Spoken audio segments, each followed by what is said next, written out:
ওরা কিস্তিতে টাকা উঠিয়েছিল, এখন নাকি বাড়িটা নিয়ে নিয়েছে। ব্যাংক নাকি বাড়িটা কি করেছে, নিয়ে নিয়েছে। নিবেই, তোমার সরকারকে নিঃস্ব হতে হবে, দেশ বিক্রি করে দিতে হবে, বাঁচার কোনো পথ থাকবে না। আমি বলিনি, আল্লাহ বলেছেন। আমি বলিনি, মোহাম্মদ সাল্লাল্লাহু আলাইহি সাল্লাম বলেছেন। সুদ যতগুলো পাপ আছে তার একটা সবচেয়ে বড় ভয়াবহ পাপ।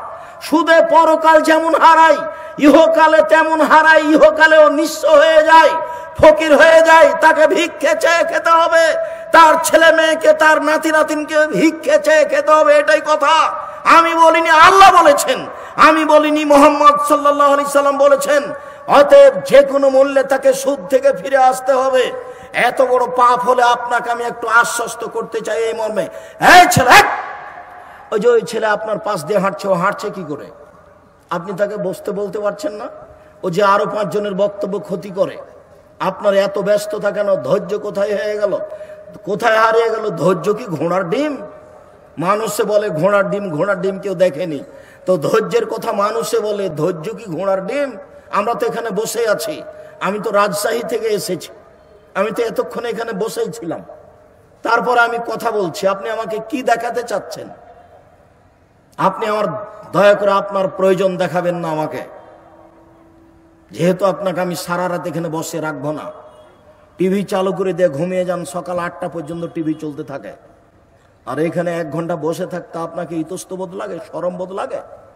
রাস্তায় ঘুরে বেড়াচ্ছে, ওটা আপনার মেয়ে, ও হিন্দুর মেয়ে। জবাব আমি দিব, আমি দিব। কোনো বেটা তুমি দিও, মেয়ে জন্ম দিয়েছ, তুমি জবাব তুমি দিও, আমি দিব কেন?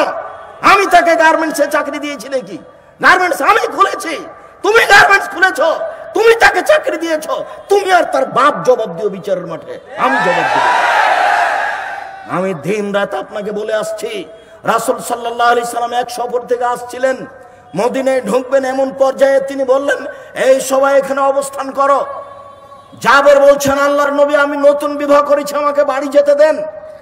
তখন আল্লাহ রাসূল বলছেন, তুমি নতুন বিবাহ করেছো? একটু মজাকেও ভাব তিনি কথা বললেন।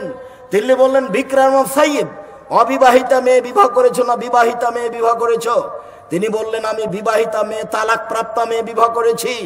তখন আল্লাহ রাসূল বললেন, হাল্লা বিক্রম তুলাইবকা, তুমি অবিবাহিতা কুমারী মেয়ে কেন বিবাহ করলে না? তুমি তার সাথে খেলতো, তোমার সাথে খেলতো, তুমি এই মেয়ে কেন বিবাহ করলে না?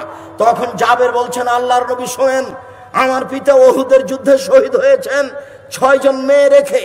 বুখারীর এক বর্ণনায় এসেছে 8 জন মেয়ে রেখে। আমার 6 জন 8 জন বোন আছে। আমি আমার বোনদের সমবয়সী মেয়ে বিবাহ করতে চাইনি, আমি এমন মেয়ে বিবাহ করতে চেয়েছি যারা কয়েকটা কাজ করতে পারে। 1 লেতুয়াদ্দেবাহা, যেন আমার স্ত্রী তাদের শিষ্টাচার দিতে পারে। 2 অলে তুয়াল্লেমাহা, অলে তুয়াল্লেমাহুন্না, আমার স্ত্রী যেন তাদের শিক্ষা দিতে পারে। 3 অলে তুরাজ্জেলাহুন্না, আমার স্ত্রী যেন তাদের মাথার চুল চিরুনি করে দিতে পারে। সৌদি আরবে শুধু জন্মের 7 দিনের দিন মেয়ের মাথার চুল নেড়ে করা হয়, আর কোনো সময় মাথার চুল ছোট করা হয় না। তাই ছোট ছোট মেয়ের বাচ্চার মাথায় অনেক চুল, তারা খুব কষ্ট করে সাবধানতার সাথে সতর্কতার সাথে মেয়েদের চুলকে যত্ন নেয় মা হিসেবে। অনেক সময় লাঠি নিয়ে বসে মেয়ের চুলকে যত্ন করার জন্য মা চেষ্টা করে। আমি এই মেয়ে বিবাহ করতে চাচ্ছি, আমার বোনদের সমবয়সের মেয়ে আমি বিবাহ করব কেন? আমি এমন মেয়ে বিবাহ করতে চেয়েছি যে আমার বোনদের পরিচর্যা করতে পারে, শিষ্টাচার দিতে পারে।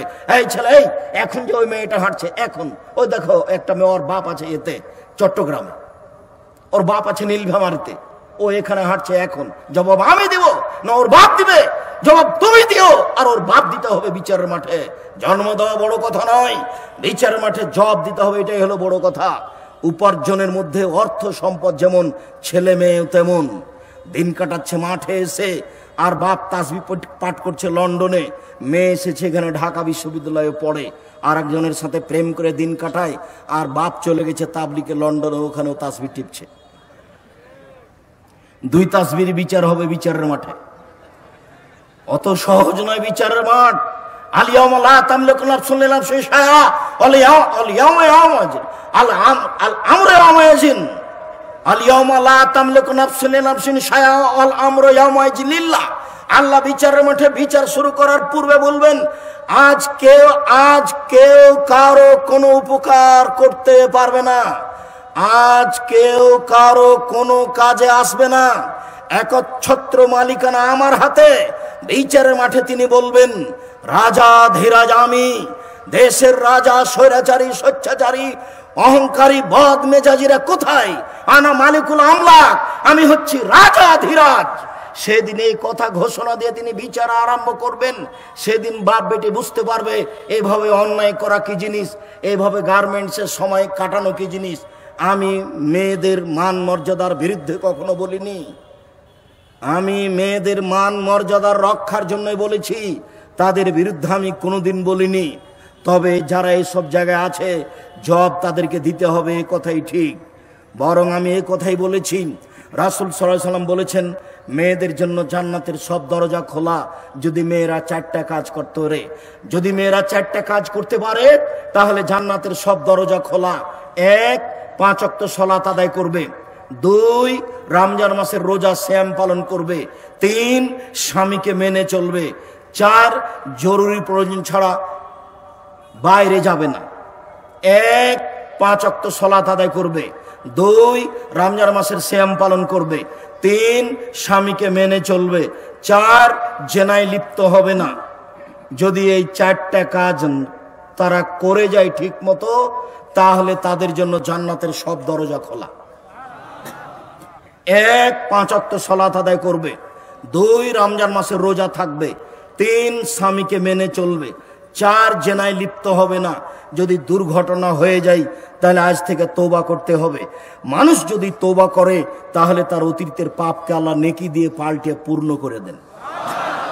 ওই পাপ নেকিতে পূর্ণ হয়ে যায়। তওবা করে কে? আল্লাহকে জেনে শুনে তার কাছে ক্ষমা চাই কে? সর্বশক্তিমান তিনি, ক্ষমা করতে পারেন তিনি, শাস্তি দিতে পারেন তিনি।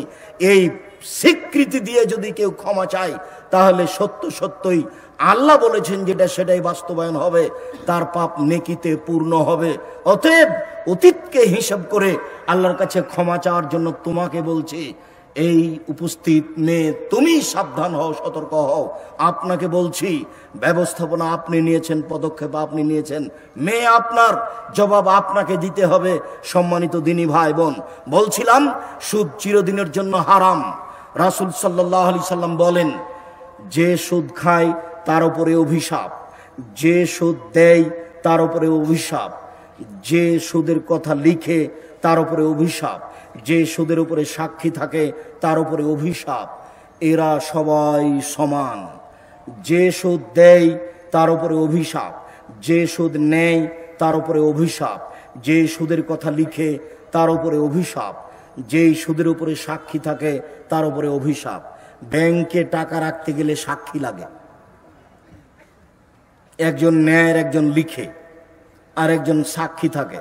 শেষের বাক্যে রাসূল সাল্লাল্লাহু আলাইহি ওয়াসাল্লাম বলছেন সবাই সমান।